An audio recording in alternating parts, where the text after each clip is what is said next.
This podcast is sponsored by Talkspace. Last year, I went through many different life changes. I needed to take a pause and examine how I was feeling in the inside to better show up for the ones who need me to be my best version of myself. When you're navigating life's changes, Talkspace can help. Talkspace is the #1 rated online therapy, bringing you professional support from licensed therapists and psychiatry providers that you can access anytime, anywhere. Living a busy life, navigating a long-distance relationship, becoming a first-step father, Talkspace made all of those journeys possible. I could speak with my therapist in the office. I could speak with my therapist in the comfort of my home. I was never alone. Talkspace works with most major insurers, and most insured members have a $0 copay. No insurance, no problem. Now get $80 off your first month with promo code SPACE80 when you go to Talkspace.com. Match with a licensed therapist today at Talkspace.com. Save $80 with code SPACE80 at Talkspace.com. This podcast is supported by The Real Real. Meet Christine. She loves shopping. And this is the sound of fashion overload. Too many fabulous things, not enough space. So Christine started selling with The Real Real. I've always loved collecting designer pieces. Gucci bags, Prada heels. But my style keeps evolving. Selling with The Real Real? Game changer. I earn more, and they do everything. Seriously, just drop off your items or schedule a pickup. We handle the photos, descriptions, pricing, even shipping. You just sit back and watch your items sell fast to our 40 million members. And I get peace of mind knowing I earn more selling with The Real Real than anywhere else. Exactly. That's the sound of your closet working for you. The Real Real. Earn more, save time, sell fast. And right now, you can get an extra $100 to shop when you sell for the first time. Go to TheRealReal.com to get your extra $100. TheRealReal.com. That's TheRealReal.com. Follow the money. That's what I always say. You always follow the money. Yeah. This is Follow the Money with Mitch Moss and Paulie Howard on VSiN. For those of you tuning in, no, I am not Mitch Moss. I know I look very similar, but that is not the case today. Mitch Moss, Paulie Howard out getting some well-deserved vacation. Stormy Buonantony, Jonathan Von Tobel warming up the chairs for the time being, live from downtown Las Vegas, Circa Resort and Casino, SiriusXM channel 158, wherever you're watching or listening. We appreciate it. We are keeping tabs on both of the Olympic hockey games that are going on right now. The Team USA women up 6-0 over Italy in the second intermission. Team Canada up 3-1 over Switzerland right now as well. They are still currently covering that 2.5 puck line that I laid with the Canadians. Not loving my +7 goals for the Italians against Team USA. I bet it on principle, guys. That's so many goals.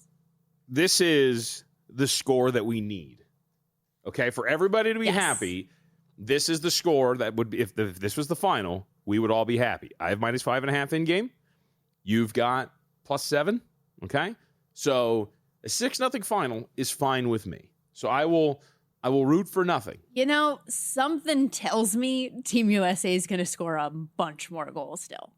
Just because we're going to be in a position where with this, even with the game blown out, you're going to still see the goalie getting pulled here, some empty netters at the end, even if they don't drive a crazy amount of offense, which you would have to expect given the shot differential here that they are. It's in the 40s to 4. That to me is the big question. So you're down 6-0. There's 18 minutes left in the third. This is an elimination game. At what point do you pull your goaltender if you're Italy?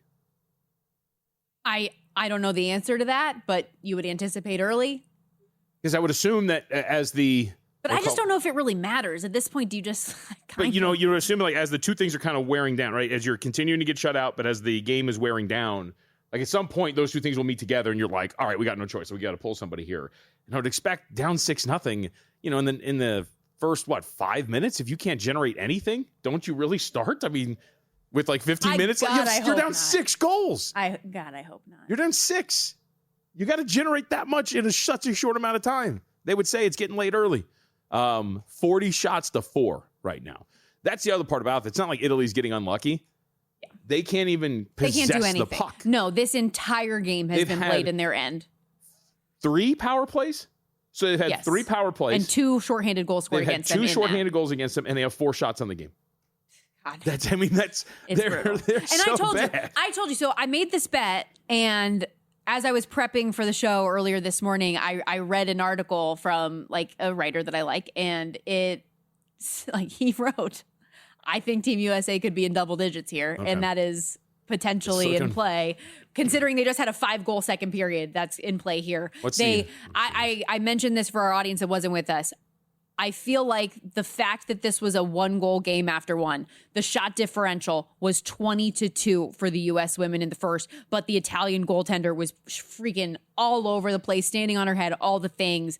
That was the worst possible outcome in the first period. Though on the surface, if you're not watching the game, you might think, wow, 1-0? Like that's great. You're right in there for the +7 goals. No, because knowing what Team USA is, and that first intermission, when they go to the locker room, they are MFing each other. They are saying we need to dominate this team. They are saying that Italy is nothing. All those things. Whoa. And that is just showing it. We love our Italian brethren. Let me ask you something. I'm one of them. My last name is Bonattoni.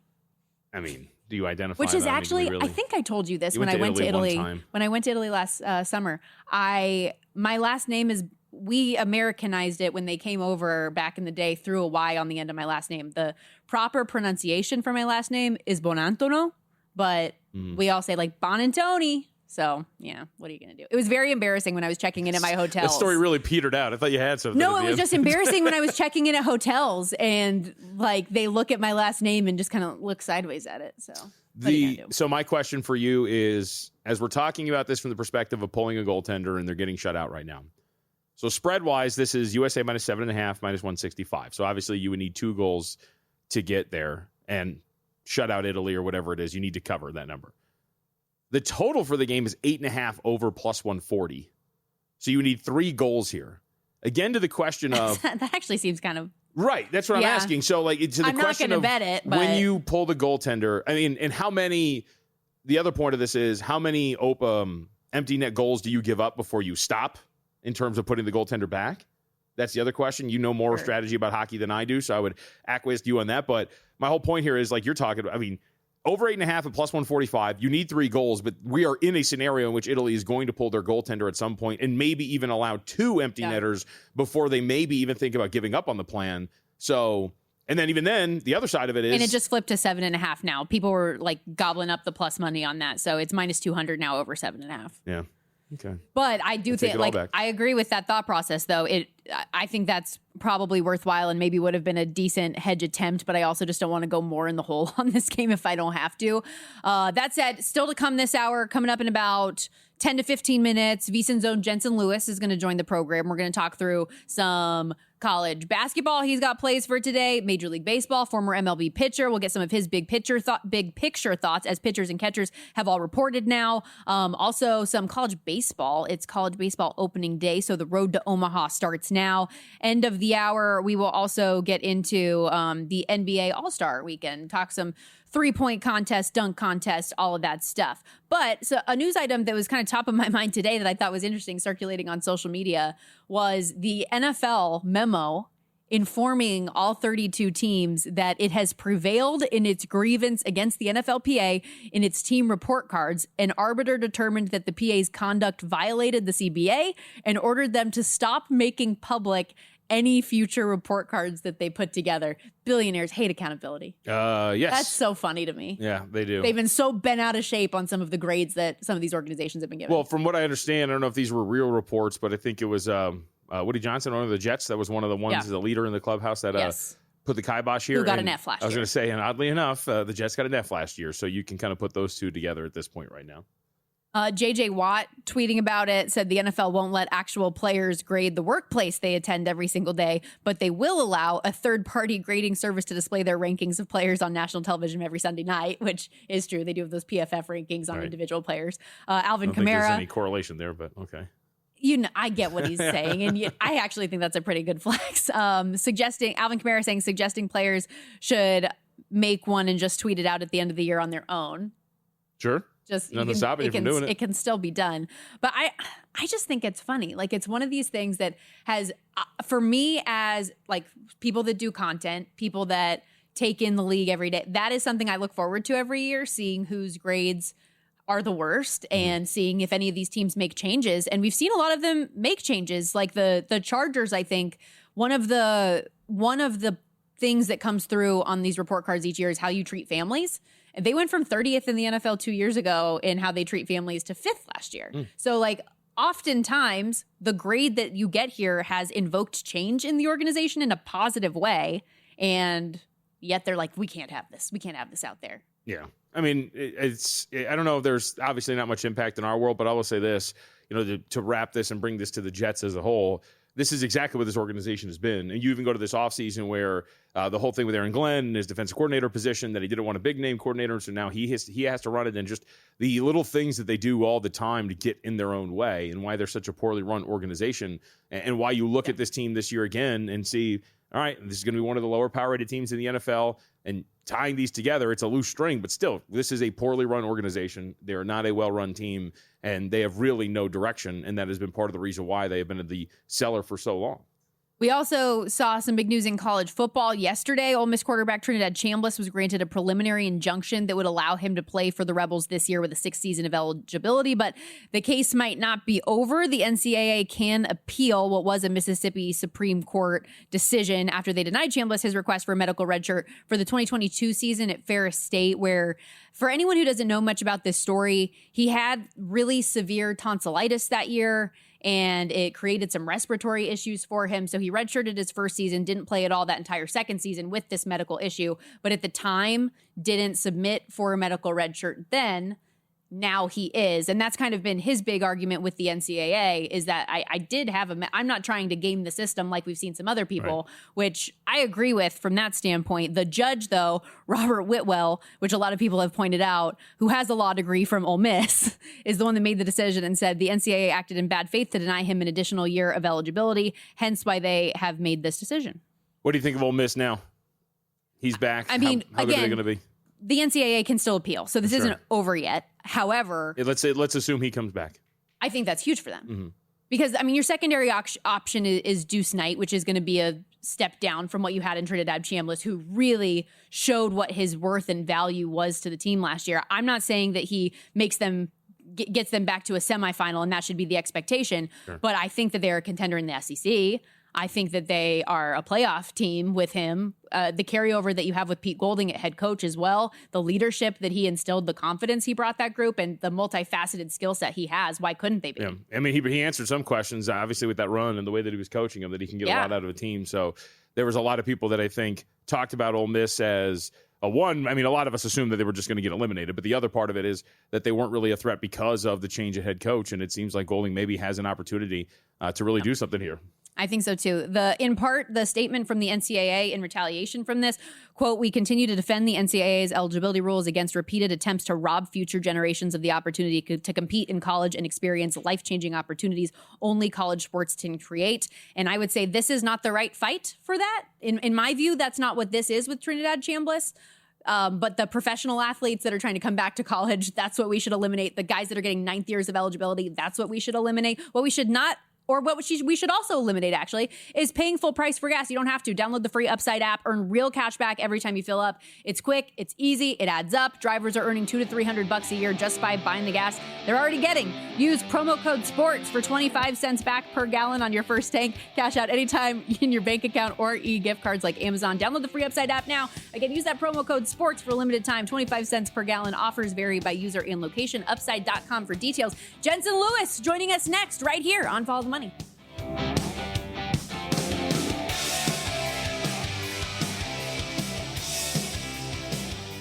You're here because you want an edge. That's what separates listeners from winners. But let's be real, mindset alone doesn't get bets home. Pros win because they've got the tools, the data, and the discipline. And now so can you. VSiN Pro gives you access to the same real-time insights the sharps use. No secrets, no fluff, just actionable info that moves markets. Tap the link and see why serious bettors are turning knowledge into profit with VSiN Pro. This podcast is sponsored by Talkspace. Last year, I went through many different life changes. I needed to take a pause and examine how I was feeling in the inside to better show up for the ones who need me to be my best version of myself. When you're navigating life's changes, Talkspace can help.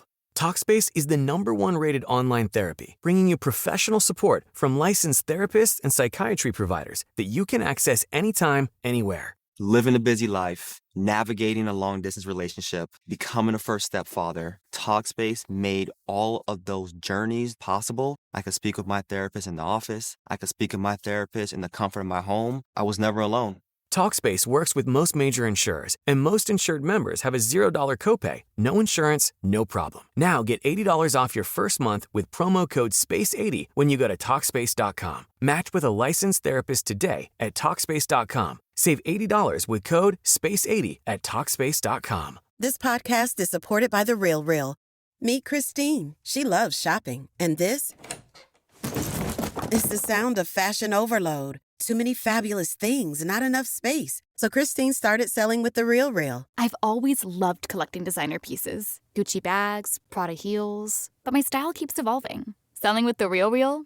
Game changer. I earn more, and they do everything. Seriously, just drop off your items or schedule a pickup. We handle the photos, descriptions, pricing, even shipping. You just sit back and watch your items sell fast to our 40 million members. And I get peace of mind knowing I earn more selling with The Real Real than anywhere else. Exactly. That's the sound of your closet working for you. The Real Real. Earn more, save time, sell fast. And right now, you can get an extra $100 to shop when you sell for the first time. Go to TheRealReal.com to get your extra $100. TheRealReal.com. That's TheRealReal.com.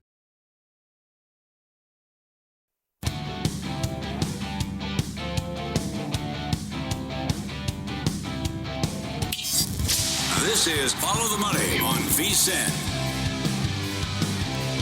The panic officially setting in. Team USA up 6-0 right now over Italy. Shot differential 42-5. This is the perfect final score for JVT and I. JVT laid a 5.5 goals with Team USA live. I took 7 goals with the Italians pre-flop. 9:30 to go. So prayers up for your girl. Meanwhile, Team Canada did extend their lead 4-1 over Switzerland. Mitch Marner to Sid the Kid. They're in the third period. So 4-1. They're covering the 2.5 goals right now. 12:32 to go in that one. As we get into some college basketball, college baseball is today's opening day. Major League Baseball is right upon us as well. Jensen Lewis joins us here on the Progressive Guest Line, host, of course, of VSiN by the Book, 7 to 10 Eastern each and every weekday here on the network. You are joining forces with Adam Burke to put together our MLB betting guide. Jensen, what has that experience been like? How are you doing?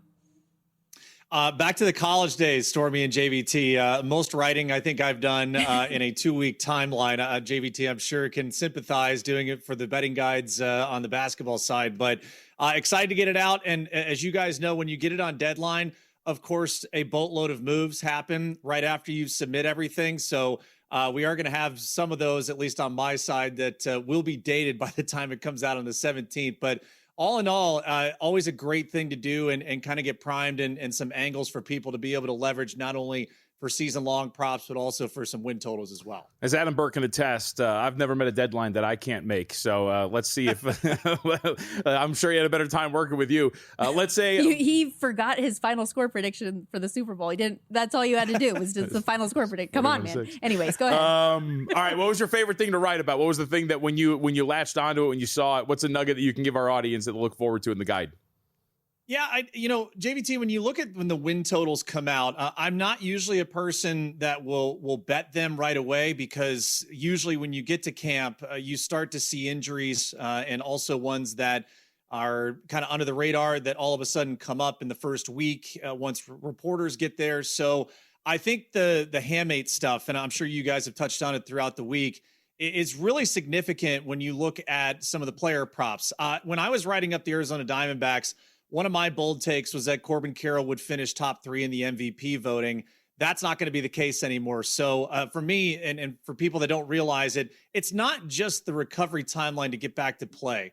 It's the significant loss of power and the slug ability for probably half the season, if not upwards of the entire year. So that really drastically affects at least my handicap of when you're looking at, season total home runs, if you're looking at guys that are going to be in the awards markets too. So that was one that stood out. I'm not as worried about Francisco Lindor. I think they knew it early on. It was just a matter of, did he want to try and play through it, or was it smarter to knock it out? It sounds like he's not going to miss the amount of time that maybe a Jackson Holiday would. So I would say Arizona's an intriguing team. I like the Giants in the West. I think Stormy San Francisco guys are going to really be much better under Tony Vitello. The jump from college into the professional ranks, I think he's going to get acclimated much quicker than maybe the outside critics will look at. So I think the Giants could surprise, and I really like their rotation as well as the additions in their lineup. I'd say the American League, and I'll stay in the Central, guys. I think the White Sox over on their win total. I think they're going to be much better under Will Venable in year 2. Mututaki Murakami, I think is the real deal, and the power could be there as well. I wouldn't be shocked if he's a 30-plus home run guy and squarely in the Rookie of the Year voting there on the American League side. So maybe the teams designated as the worst or the bottom of the barrel, I think there is some value of playing some of those win totals over that look very, very diffused at the moment. I'm curious, Jensen, to go back really quickly to Tony Vitello, who comes in for San Francisco. The dynamic of coming from college to the pros. In the NFL, we talk about it all the time about, hey, you have dominion over these kids, and you get to, hey, it's my way or the highway. And it's a way different dynamic when you're talking about millionaires. But the sport is obviously different. And in baseball, it's a little bit more cerebral. You're making choices. Does that transition from college to pros maybe make it a little bit easier for a baseball manager than a football coach? I think what's unique, JVT, and had a chance to cover Tennessee a handful of times this past year, he is so intense. And that, to me, is the differential of this year and kind of the trial of a 6-month marathon. You're not going to be able to have that intensity day in and day out. And you're right to highlight these are way different personalities, multimillionaires. These guys, it's their own career.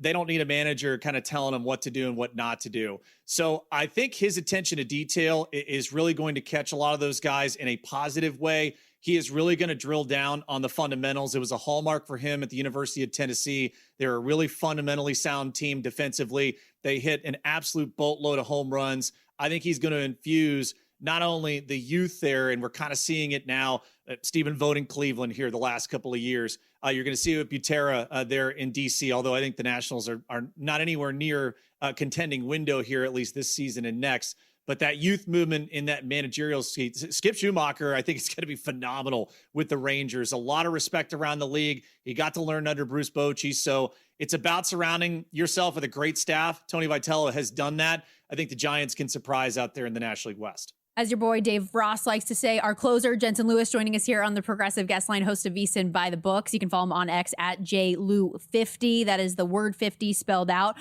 We'll get to college baseball in a minute before we let you go, but I know you've got a ton of college basketball plays today, and I couldn't help but, all of them are essentially on totals. Have you found that totals has been a more profitable way for you to go this season? What's the angle there and your favorite play of the day?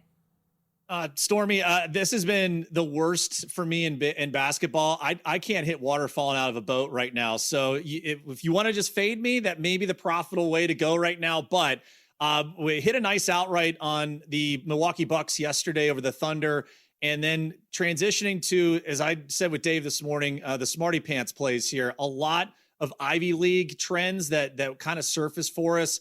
Looking at a couple of them, and speaking of those totals, some unders, teams that have been really good to the under here. Looking at Cornell in their games, they've been very, very solid to the under. Also looking at UPenn there as they host Columbia. So this is such a unique slate because it is kind of like under the radar as far as just the handful of ranked games. Obviously, Michigan State at St. Louis there and Miami of Ohio. That is the one over that I have tonight. The Red Hawks there in my neck of the woods here in the state of Ohio. They will take on the Ohio Bobcats. I do like the over. I bought a couple of points here. I got it to 161.5. I think it's upwards of 164 right now. But I think that's the unique part about where we are in this college calendar is that, I mean, it's really sweaty for the totals, but I got to catch some lightning in a bottle. Otherwise, I'm not going to be able to pay for vacation with Michelle when we leave tomorrow. I like it. All right. Well, college baseball opening day coming up here. So what should we know? I know we have a big matchup in terms of the top 25 teams that you might be familiar with. My Commodores just tied it up right now. I got the live stats up as I'm talking with you guys.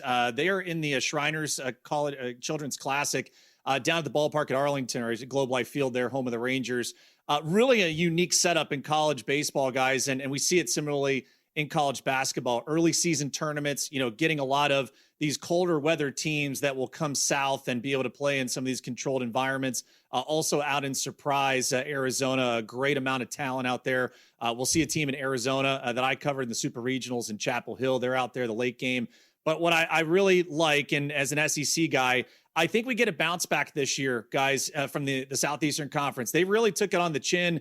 My Vandy boys, number 1 overall seed, could not even get to their regional final in the Nashville Regional last year. An embarrassment, to say the least, for Tim Corbin and that crew. They're going to try and get back there with a boatload of great arms. It's kind of been a pipeline and a foundation for them. I think Arkansas is loaded for bear. Oh, no, I think Jensen froze up a little bit there. But I love the approach, though, that this is going to be an up year once again for the SEC once we get to Omaha. And our whole crew had the pleasure of going out to Charles Schwab Field last year, spent the weekend in Omaha, which was finish your thought on Arkansas and some others, Jensen. I heard we got you back. I think Dave Van Horn tried to freeze my feed as I was saying, I really like them. But usually Arkansas will find a way to beat themselves. And, when you've got the likes of the defending champs in LSU, Texas is going to be up there as well. We had Noah Beanick of the College Baseball Insiders on with us live from Arlington this morning, and he likes the Longhorns as his top play to win it all. He also brought up Kentucky as a 45-1 shot, and I think the Wildcats will surprise some people, not only with their rotation, but they've got a nice balance of their offense. If I'm looking any further, a team that I had in the Athens Regional, guys, Georgia already off and rolling. They call it feeding the trees out there. It's one of the most prestigious venues, but also one of the most ridiculous power spots. It's like Yankee Stadium, but on a college environment out there to right field. So I think Georgia, they were the best in the transfer portal. Guys, this offseason, they brought in a boatload of talent on both sides of the ball. So I think the Bulldogs going to be heard from here late into the postseason. I'm about it. The road to Omaha starts now, Jensen. Thank you so much. We appreciate the time. You got it. Thanks, guys. Jensen Lewis, everybody. Great to note as well, throughout the MLB and college baseball season, Jensen's going to join us on Money Moves each and every week, talking through some different things and talking about Omaha and everything. He mentioned covering Super Regional last year. He has a great job in the postseason with ESPN calling games, so he's very close to the college sport. You hear that music? We got to step aside here real quickly as we sweat out the final 4 minutes of this USA-Italy game. Still 6-0 right now, and Canada extends their lead out 5-1 on a Nathan McKinnon goal. We'll be right back.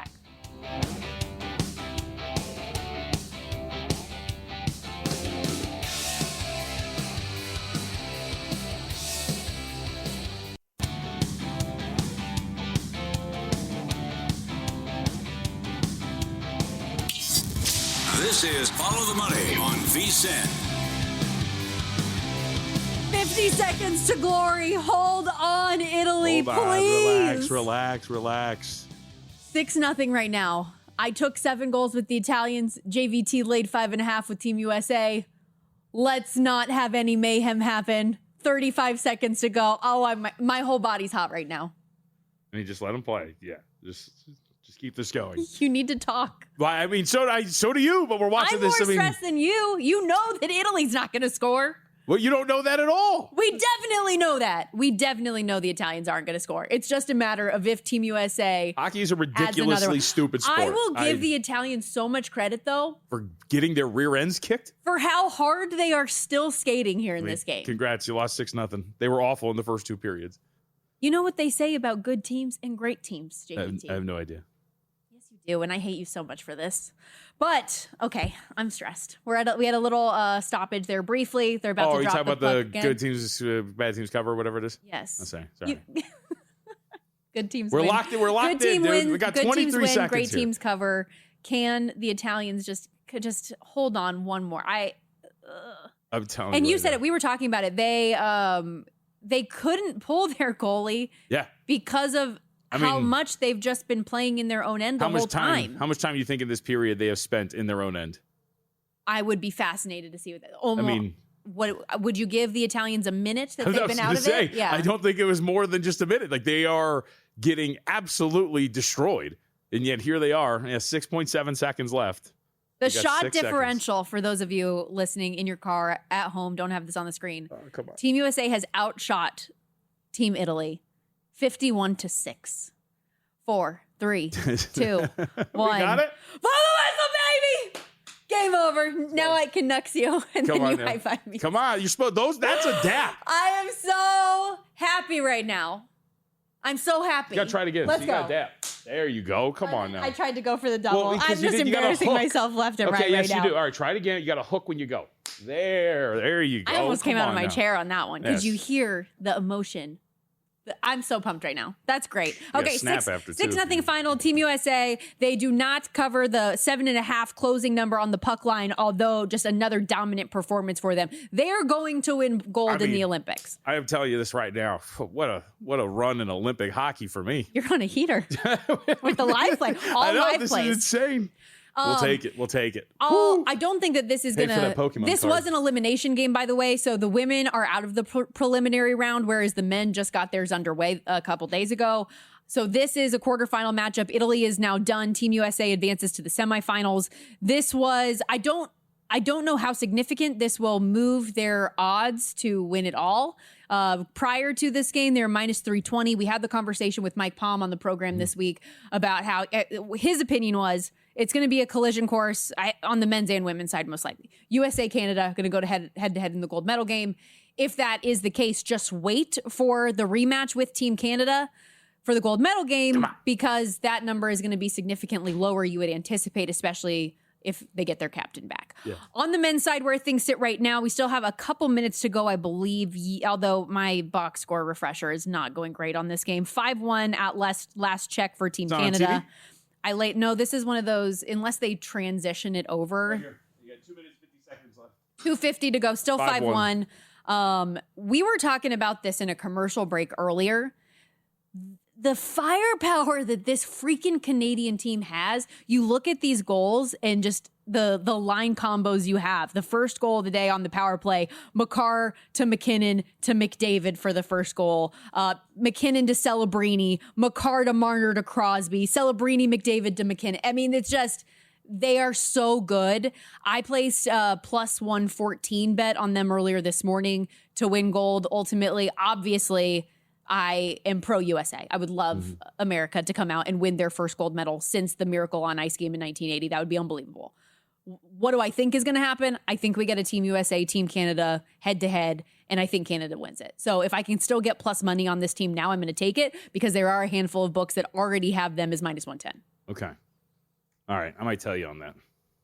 I think it's worthwhile. They look so fast. They look so dominant. Hey, man, they're so skilled. And you've been doing well in hockey. You give yourself crap, but I mean, this Olympics, you've been doing well. I've just been playing in game. I appreciate it. This was and the goaltending has been good for Canada so far. So I think that's the big key for them. That was the biggest question mark coming in is what is Jordan Binnington going to be? Oof. He gets the shutout in game 1. He doesn't play the second leg of the back-to-back. So Logan Thompson got the start today, but even he just given up the 1 goal on 24 shot attempts. So I feel lost right now. What do you mean? I need something else to. We need something else to like intensely stare at and sweat. I'm lost now. This absolutely has made the first hour and a half of the show fly. I have nothing left to live for now. I mean, come on now. What else is live today? Do we have any like slalom for you to get into? Some luge, hammer some in-game stuff with that. That's you know what we should do. What? Would you? I'm just saying. Did you just add something? No. Just finally added up in the account. It just makes me feel a little bit better that I bought that stupid Magnemite for $160. It was only worth $30. So, speed skating. We have the speed skating final in the 1500 meter. If you want to dive in. No, I mean, okay, you know me. Like, I enjoy the sport of hockey. I have a baseline of hockey knowledge enough to kind of mess with it in game and do all that kind of stuff. We have the 4 by 7.5 kilometer relay in skiing. I would need to at least watch and understand what I'm talking about. I barely know what I'm talking about now. So something you do know a lot about, and this will just be kind of the tip of the iceberg of us getting into this breakdown. Con Knippel. We'll talk about it a little bit more. Actually, yes, Con Knippel is your favorite in the 3-point contest as the NBA All-Star break I bet him. begins today. You did? Yeah. Talk me through it. He's just awesome. I think, look, there's not really like a ton of hardcore. Your Hornets glasses are showing. Sure, I think so. I mean, there's not a lot of hardcore analysis for the most part. I think he's got a pretty easy jump shot, and I think that he is, as we talked about many times, he's been absolutely incredible. And with the ease of his jump shot, I think it's going to be an event that he can win. One of the best things that I've looked at, I think, when you talk about, and I think it was David Thorpe who came on many years ago, but he gave us some really good analysis. You see the odds here, by the way. Con Knipple 3-1. Damian Lillard come with a torn ACL plus 475. This is the winner 3-point contest. Oh yeah, excuse me.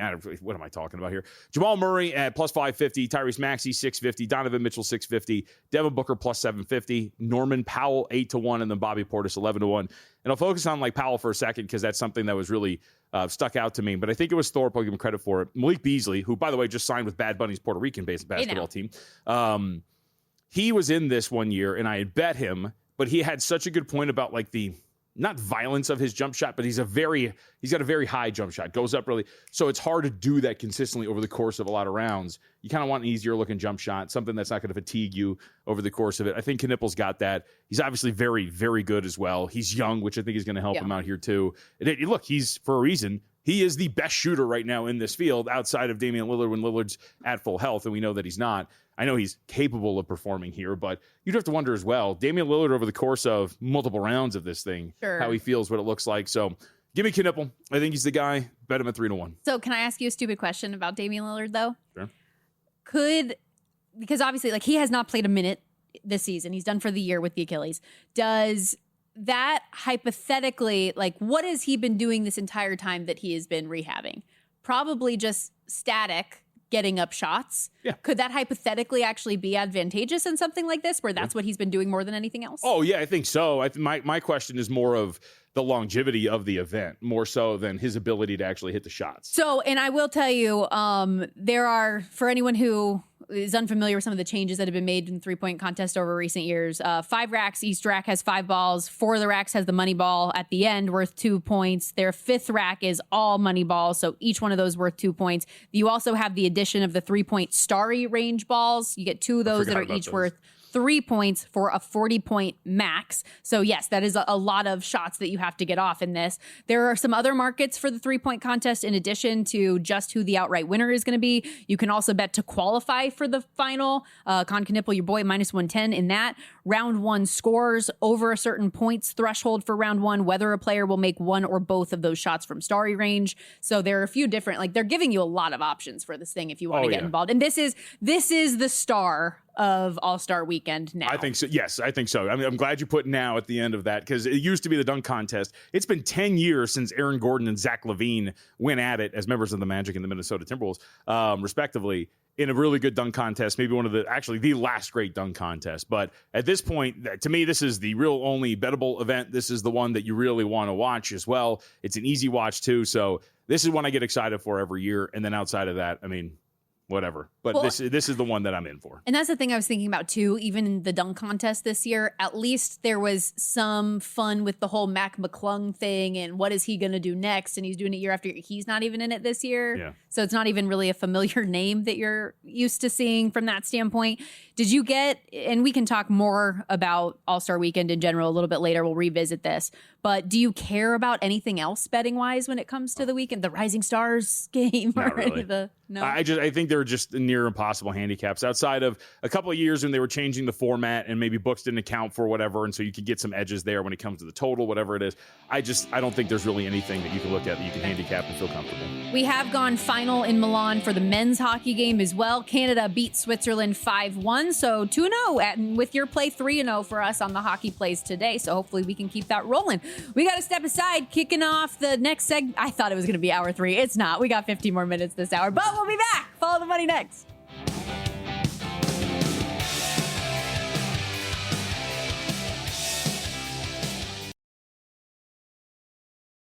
This podcast is sponsored by Talkspace. Last year, I went through many different life changes. I needed to take a pause and examine how I was feeling in the inside to better show up for the ones who need me to be my best version of myself. When you're navigating life's changes, Talkspace can help. Talkspace is the #1 rated online therapy, bringing you professional support from licensed therapists and psychiatry providers that you can access anytime, anywhere. Living a busy life, navigating a long-distance relationship, becoming a first-step father, Talkspace made all of those journeys possible. I could speak with my therapist in the office. I could speak with my therapist in the comfort of my home. I was never alone. Talkspace works with most major insurers, and most insured members have a $0 copay, no insurance, no problem. Now get $80 off your first month with promo code SPACE80 when you go to Talkspace.com. Match with a licensed therapist today at Talkspace.com. Save $80 with code SPACE80 at Talkspace.com. This podcast is supported by The Real Real. Meet Christine. She loves shopping. And this is the sound of fashion overload. Too many fabulous things, not enough space. So Christine started selling with The Real Real. I've always loved collecting designer pieces. Gucci bags, Prada heels. But my style keeps evolving. Selling with The Real Real? Game changer. I earn more, and they do everything. Seriously, just drop off your items or schedule a pickup. We handle the photos, descriptions, pricing, even shipping. You just sit back and watch your items sell fast to our 40 million members. And I get peace of mind knowing I earn more selling with The Real Real than anywhere else. Exactly. That's the sound of your closet working for you. The Real Real. Earn more, save time, sell fast. And right now, you can get an extra $100 to shop when you sell for the first time. Go to TheRealReal.com to get your extra $100. TheRealReal.com. That's TheRealReal.com.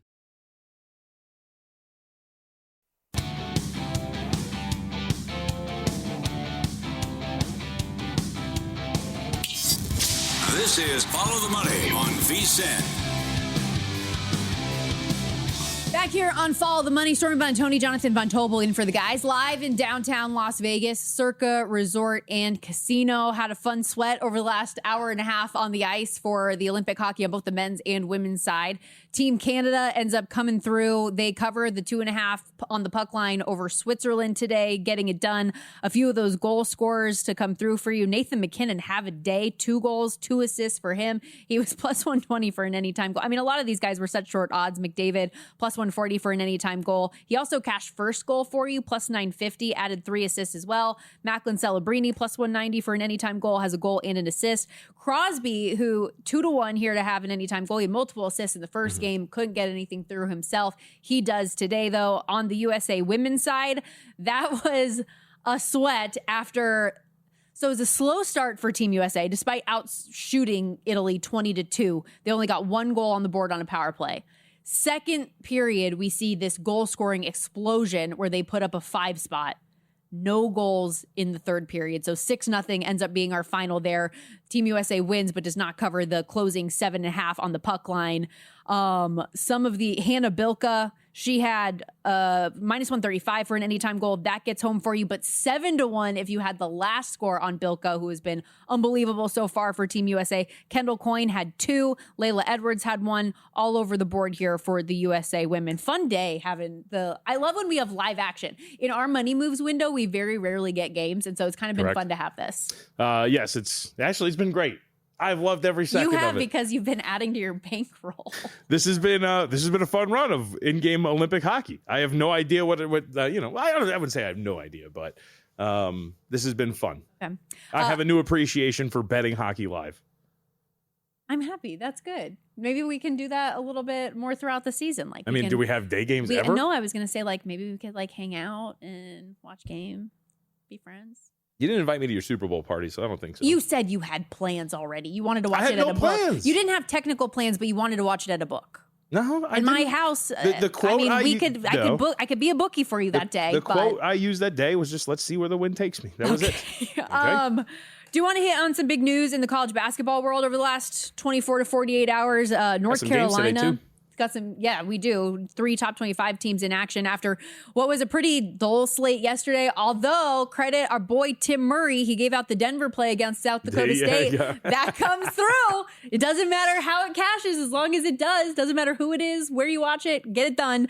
So that was good. But one of the big dogs, North Carolina, Caleb Wilson, out indefinitely, has a fracture in his left hand. No timetable on his return. And for a Tar Heels team that had, exceeded expectations the way they have, playing as well as they do. He's their lead scorer, averaging just shy of 20 points per game, 9.5 rebounds per game. You wonder what this could mean for them moving forward. We talk a lot about those key cogs and the heartbeat players. He's kind of been that guy for them. Yes, absolutely. I'm going to be curious to see how this affects them both on both sides. But either way, this North Carolina team looked like it was going to be a real threat, I think, in the big picture. So this might be something, obviously, that derails them a bit here. But in the ACC as a whole, I mean, I like what Mike Palm told us yesterday. We talked a little bit about Duke, and he called them a one-player team. And I think that's a fair criticism of what the Blue Devils are. So as we kind of look at these teams and the contenders coming out of the ACC, Duke's obviously at the top of the list, but looking at a few of these others, it's a decent conference, but not a ton outside of UNC at full strength and Duke that you're looking at, and Clemson at times, where you're looking at Virginia to say that there's some legitimate threats for a national title. As far as the games go today, I did bet a couple things. I don't know if you did today as well, but one of the plays that I did have in pocket, and we'll do our in-pocket plays, obviously, at the end of the next hour as well, but just to get ahead of it, I'm on Michigan State today, lane 1.5 at Wisconsin.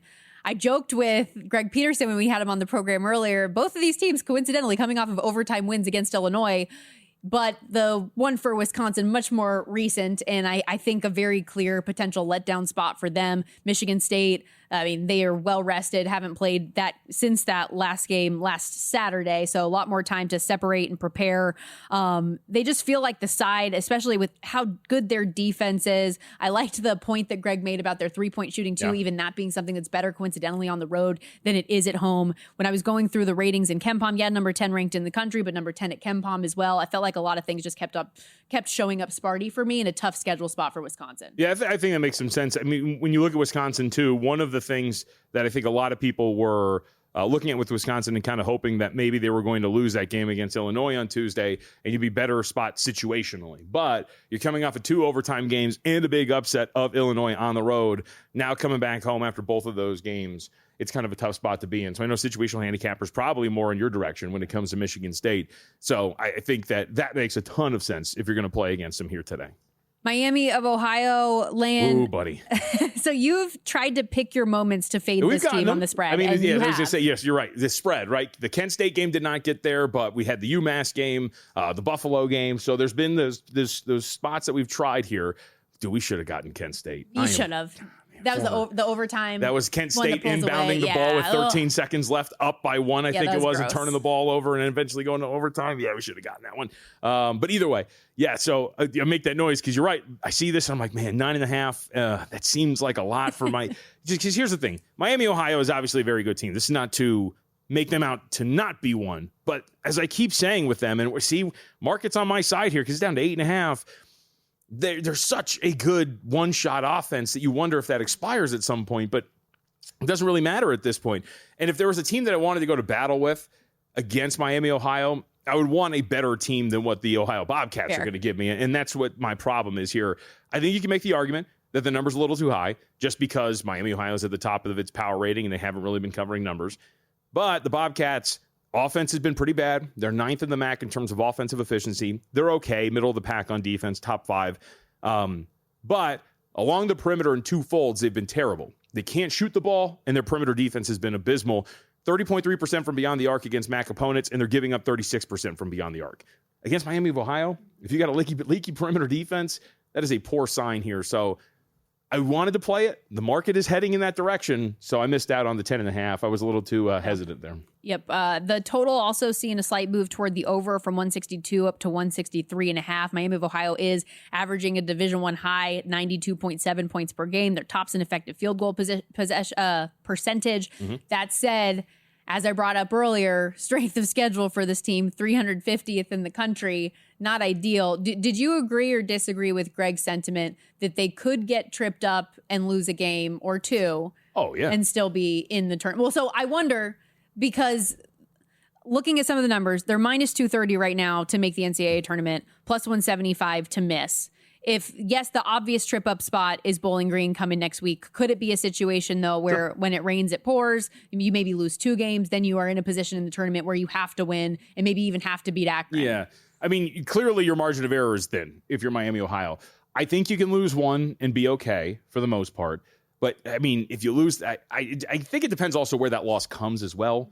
If they're... I mean, but they've had these close calls, and that's why I bring it up, that it feels like it's going to happen. They're not going to go fully clean throughout the course of the season. And if they do, power to you. That's hard to do. No, you're absolutely right. I mean, look, they're a team that is built on tempo and their three-point shooting. They take over 47% of their shots from beyond the arc in conference play. So what does that mean? Well, once you start to get to these settings, if you're talking about a tournament, whatever it is, you go cold one time in a single elimination tournament, and all of a sudden it's over and you might be eliminated. And so I would agree with you that, again, we talk about like variance and how much they shoot in these close calls. This is not an anti-Miami thing. It's just a kind of logic thing. At some point, you would assume that there's going to be a rock that you stumble over. In the grand scheme of things, do they have a strong enough resume to look at this and go, you know what, they're good enough here? Their best win is over Akron. That's the 65th ranked team in KenPom. That's not really a fantastic win to build a resume on. And if you lose one, God forbid you lose two, then I think you're cooked outside of needing to win the automatic bid for the MAC. But I think I think they're good enough and they've proven enough that they can lose one potentially here. I mean, Stormy, they don't really have anybody on the schedule at all. You took like their non-con. Old Dominion, Air Force, Mercyhurst, Arkansas Pine Bluff, UNC Greensboro, it's Indiana East. There's nothing on here that is really strong from a resume standpoint. And that's why I say, for anyone who doesn't know how many teams there are in college basketball, it's like 365. Yeah. Their strength of schedule is 350th. Like it is not good, the level of competition that they've played throughout the course of the season. The other nationally ranked game that we have, St. Louis laying down from 18.5 to 17.5 at Loyola Chicago. Total ticked up here a little bit from 154 to 155.5. A really big spread, but a really bad Ramblers team. Ignoring the game of the night then, huh? Well, we have another segment. I was going to lead the next segment. UNLV, go fight with. Right. Although they probably won't do that. No, they're big. They're big underdogs, and it's a big revenge spot for the Broncos. We'll save it, though. We'll save it. Okay. I didn't have anything here. I agreed with the sentiment of taking 18.5 when it was up there against St. Louis, and what Greg was talking with us a little bit earlier in the program. Well, I do have a bet in this game, so we can hit that, and of course the Mountain West action that we have on deck later on today in college basketball. That Michigan State line, by the way, we're seeing it tick a little bit back and forth between the 1.5 and 2.5, depending on where you look. So it looks like they are getting bet more often than not on the road at Wisconsin. We got to step aside. Now we are for real. I got ahead of myself last segment. Kicking off hour 3 of the program coming up after this.